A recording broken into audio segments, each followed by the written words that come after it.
Welcome everyone to our November 2025 podcast. We're here today to cover the things that are so important to you, everything regarding the invested assets with us. So let's jump right into November. We've got our rising star, Carly, who month number 2 on the podcast. It's been really fun to have her. So thank you, Carly, for coming back. Yes, thank you again for having me. We didn't scare you off, huh? Not yet. Not yet. Okay, cool. And we've got Derek Van Salkema too. Always happy to have Derek by my side. So anyway, the month of November, a return of volatility, and we're always watching the markets. So we are. So let's talk about market update. Yeah. What happened in the month of November? Well, it was a bumpy ride, but we ended up with another positive month. And had I asked you where you think we might finish the month mid-month, you'd have probably told me down. Because from the October high in the S&P 500, we saw about a 5.7% pullback. There's some reasons why, which we'll get into later, but we did finish the month on the S&P 500 up 0.25%. Go figure. That was pretty good, but a bumpy ride. But it was to be expected. We've talked a lot about volatility and expecting it a little bit here into the months to come. But again, the bond market, which is the next cornerstone of a portfolio, for those of you who are retired, need that depth of diversification. Bond market was actually outperforming the stock market. If we look at the aggregate bond index, was up 0.62%. So remember, a bond is just simply an investor is lending money out. They get interest on that loan and get their money back at the end of the agreed upon time period. Those of you who are in retirement needing a monthly distribution, well, how about that? You got a fixed income stream. It's wonderful, but it's important to know what impacts bonds and pick the right bonds for that backdrop. So anyway, market was actually constructive for the month, and you probably wouldn't have thought about it. We had a sharp rise towards the end of the month. Let's put it that way. Okay, so you touched on stocks and bonds. Let's talk about portfolio updates. Yeah, what, did you see some trades come through? I did. Yeah, exactly. Sometimes, Carly, if we're active in the portfolio, she's watching withdrawals and how they go out. What, they get delayed sometimes? Sometimes they do get delayed. And then I get asked, why couldn't you have waited another day for this or something? Yes, I slap his hand. Yes, you do. And I listen, and I always remember I got my hands. Stay out of that one. So yeah, we use some of that volatility for positioning. And that's exactly what you should do. You know, life is just opportunities that get put in front of your face, and are you knocking them down? So we did make some adjustments in the portfolio. You know, recognize that economic cycles play out, and they all have different phases, and trends have different dynamics that are pushing and pulling. And part of what we're trying to do is always put clients in the best position for what we'll touch on a little bit later, but a risk-adjusted return. We want to maximize each unit of risk that you're taking. So we did build out the portfolio a little bit with the expectations of lower interest rates. So you probably saw some things exit and enter the portfolio. Again, just adjusting the sails as the wind changes. And when that volatility hits, oftentimes you have mispricing amongst the asset classes, and that's where you have an opportunity. So yes, we did make some changes. Well, and kind of speaking to the positioning of the portfolio, right? We're touching on stocks, touching on bonds, but you know what kind of baskets are those in, right? And so we have ETFs in the client portfolios, mutual funds, private credit, recent transaction here, private infrastructure coming into the portfolio. Yeah, for some people. So what is an ETF? What is a mutual fund? And when we speak to kind of private credit or private infrastructure, what do we kind of mean by that for clients? It's high level. Right. So when you think about what are we doing to gain exposure to different investment asset classes, how are we doing that? Well, Advanced Capital is what's called a fee-only fiduciary. That means we don't use investments that would come with a commission. And that's important. Remember, fee-only fiduciary. Happy to have that box checked here. That means that whatever we feel is going to serve our client best, we will put that into your portfolio, and you never have to sit and think, well, was there something in it for them? No, you don't have to worry about that. So that's great. But then what are we using as the vehicles within portfolios? More recently, it's been ETFs, exchange-traded funds. Exchange-traded funds have kind of replaced the mutual fund world. Not totally yet, not totally, but that is the direction that I think our industry is headed. And what these are baskets of securities. So think about, we always want to be diversified. Well, what if we had a basket of tech companies? Or how about this one? We had an ETF that looked for momentum characteristics in the S&P 500. What does that mean? It means that we're looking for stocks that are going up on volume. And so that actually is a very favorable screen. So we could buy the S&P 500 momentum ETF. But what that's going to be is with one ticker, we get a number of securities, whether they're stocks or bonds, and that's what keeps us diversified. Now, a couple of the benefits of ETFs, they're tax efficient, so they're better for non-IRA accounts. Also, they price throughout the day. So you can make a trade at 10 a.m. if you wanted to, or 2 p.m., where with a mutual fund, it's always 4 p.m. So you've got that. They tend to be lower cost, which is nice for us. And as this section of the industry has grown out, there's just a ton of optionality in there. Now, sometimes we need a mutual fund as well, but mutual funds just are kind of the older school way of doing things. So now, Derek, you touched on a couple things, interval funds. Yeah. Interval funds work similar to a mutual fund, but what they give us access to are investments that are not necessarily available on the New York Stock Exchange, if you will. You're talking about, you mentioned private credit, lending money to companies that are privately held. They don't issue bonds that are available over the market.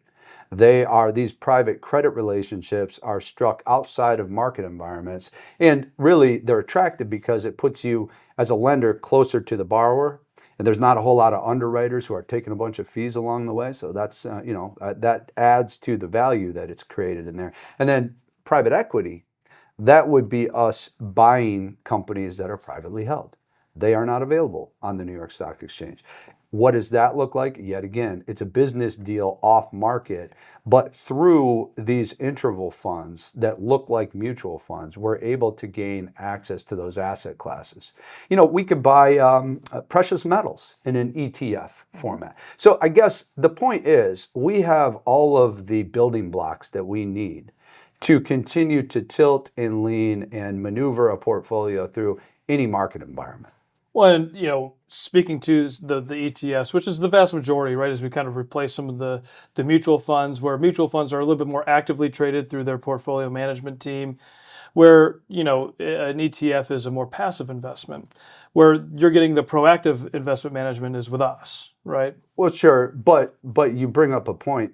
Now you're seeing more and more active ETFs. So yet again, it's this transition in. So really, you can get whatever you need, but you're exactly right. I think that when you cost is important when it comes to building a portfolio, and you can get those low cost cornerstones through ETFs, which are going to be passive investment vehicles. Well, we always talk about kind of our goal is to create an edge, and so in doing so, it's really through maybe trying to achieve these high risk-adjusted returns. And we could talk through Sharpe ratios or Sortino ratios or standard deviation, but really, let's just kind of high level again speak to what are we looking at when we're building out these strategies, and how do we continue to try to drive that edge home through risk-adjusted returns. So the ratios he's talking to are part of what's called modern portfolio theory. Modern portfolio theory, you could read books about it. But you know what? I've oftentimes said, if you can't explain something simply, you don't know it well enough. And what this is driving towards, for each unit of risk that our client takes, we want to deliver more than a unit of return. And what does that come with? Seeing opportunities out in the marketplace and executing on them. And so that's where it takes this very rigorous set of data point analysis to understand what environment are we in. And it's not just us at this table who are doing it. We have a team as well who, they're our eyes and ears, and they feed us data, and we make decisions and move forward with portfolios. But our goal is to see the opportunities that exist out there and put you in the position to hook up to them.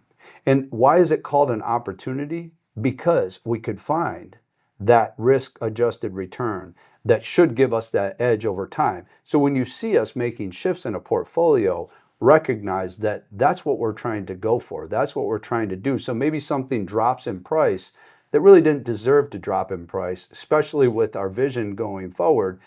Well, if you think about it, if it's already dropped, well, how much more downside would there be? Perhaps there's more upside capture than downside risk. So that's what we're doing with these investment vehicles along the way. And again, tying that all together, right, is, well, how does the market really move? Like, what is the mechanism of it? Yeah, yeah. The market is a big auction, and it's a distraction, by the way, too. I hate to go back to these private investment vehicles, but you know what they don't have? They don't have market movement day to day because they're not publicly traded investments. Oftentimes you hear people talk about some of their greatest successes from an investment standpoint. It's their real estate, it's their house, right? You know what's nice about your house? You buy it. Theoretically, the price moves every second of the day, theoretically. But you know what? You don't have to stare at it. Somebody's not coming onto your porch and telling you how much they would pay you for your house. The days they've got a high number, you welcome them. The days they got a low number, you want to throw them off your porch. It doesn't happen.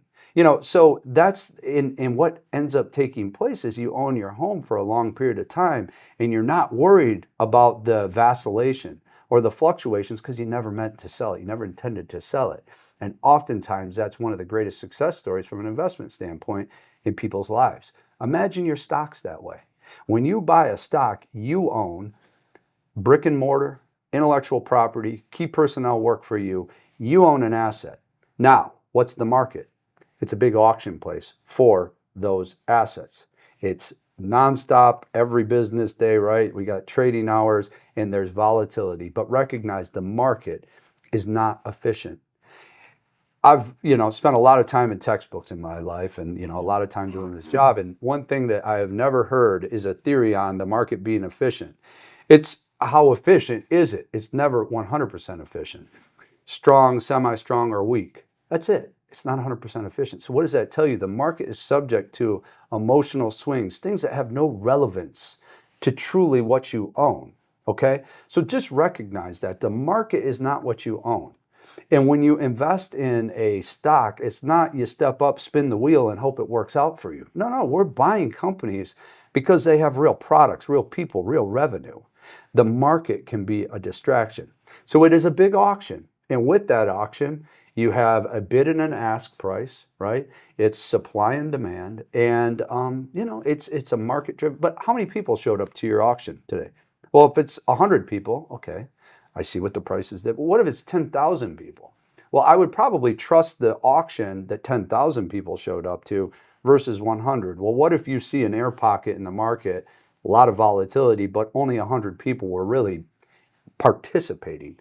I don't know, you can kind of let's move on, let's move forward. Make sure that you keep a long-term view with every investment that you make. We're not sitting here as day traders. Sure.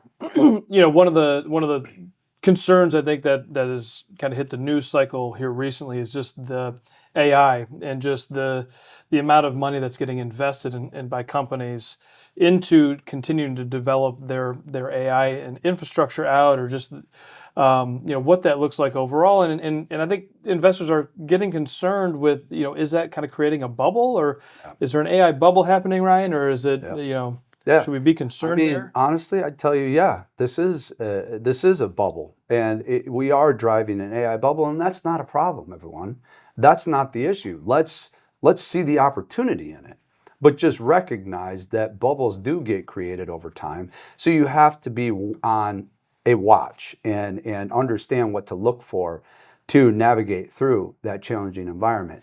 And the timing of this all, I sure hope it doesn't steal the Santa Claus rally from us as we start to close the year out. But look, at one way or the other, when you think about AI and think about what you're seeing play out in the headlines right now, this is a new technology. This is a new economy that is being built. And there's a lot of uncertainty with that. There's a lot of players that will come to market and say they're going to do something, but they have no hope of ever achieving that. Yeah. The expectation was too lofty. So I think what the headlines that you're seeing out there right now are speaking to an industry that is going through its typical life cycle. So it's this idea of, okay, everything AI is like going to catch a bid. People are going to bid on it. But then what's real and what's not? it's healthy for the AI complex to go through volatility. And that's what a lot of that volatility in the month of November was being driven by. Yeah. Fed uncertainty and then calling into question, is this AI trade durable? Is there something here? But when you look at AI, I believe that one of the big differences between like AI and the tech bubble is that the government is actually investing in AI. Yeah. So it's going to be more durable over time. And then you'd think, well, when would you really start to get concerned about it? Well, I would probably look for, AI companies that are trying to borrow money for a new project or something. What's the interest rate that they have to pay? As you see those rates climbing, that would be concerning. The banking sector, the banks that would lend to these companies, say an AI company wants to borrow $100 million. Well, if we were to lend them $100 million and they go bankrupt, that's kind of a problem. So we might buy a credit default swap that is insurance against that company going bankrupt. So how expensive are those credit default swaps? Liquidity in general. How much liquidity is out in the system? That will dictate the premiums that will be paid for these companies. So, you saw a lot in the headlines about AI in the month of November, but I would just tell you that it's healthy to see a repricing, play out there. So anyway, I think that the theme is alive and well. So we keep leaned into, being productive on it. No question. And again, you kind of just go into the, a lot of clients or investors, they think back to the volatility days, right, of the tech bubble and just what that felt like and those emotional pieces. And the good thing is we're on top of it. And a lot of these AI, like it's backed by a lot of governmental money and it's driven by a lot of companies that are investing in it that have a lot of other revenue streams than just that. So it's a lot different than the internet or the tech bubble. Well, and it speaks to national security. Because if we don't win that race, somebody else is going to win that race. Right. And then that puts us at a disadvantage. Well, you talked about a Santa Claus rally. I've got a Santa Claus shirt on for, all intents and purposes. Just kind of randomly got there. We inadvertently season and then I've got the twinned. green. Right. I add the green here. This really We're all worked out. thinking about it. Yeah. So tell us a little bit about the Santa Claus rally, Ryan. Yeah. All right. So, and that's one of those things where, what is it? It's just this period of time. It's like a 7-day stretch. It's the last 5 trading days of December and the first 2 trading days of January. Historically speaking, it tends to offer a robust backdrop for markets moving higher. Will we get it this year? We shall see. As we come into the month of December and stuff. So anyway, it's a little fun fact for everyone out there. Yeah. So I think we're just at this point looking ahead, and when we look out to December, we're in a spot of seasonal strength. Seasonal strength speaks to, if you look back throughout market timeframes, there are certain themes that tend to play out. There are certain months that tend to offer us better returns than not. And I'm happy to report we're in one of those environments where, historically speaking, we should see some positive things. But look, anything can happen in the markets, so don't subscribe too much to that. But I do think that the backdrop looks robust. When you look at, we've got government stimulus continuing. Probably get some movement from the Fed to lower interest rates. That's all stimulative. So, if the market is forward looking, it can see some good things. So we'll see you in December, and thanks for tuning in. Thanks. Thank you. Advanced Capital Management Incorporated is a registered investment advisor. Information presented on this program is believed to be factual and up to date, but we do not guarantee its accuracy, and it should not be regarded as a complete analysis of the subjects discussed. Information presented is for educational purposes only and does not intend to make an offer or solicitation for the sale or purchase of any specific securities, investments, or investment strategies. Investments involve risk and, unless otherwise stated, are not guaranteed. Be sure to first consult with a qualified financial advisor before implementing any strategy discussed herein. Tax and estate planning information should not be construed as formal legal or tax advice. Always consult an attorney or tax professional regarding your specific legal or tax situation. Thanks for tuning in. We'll see you next month.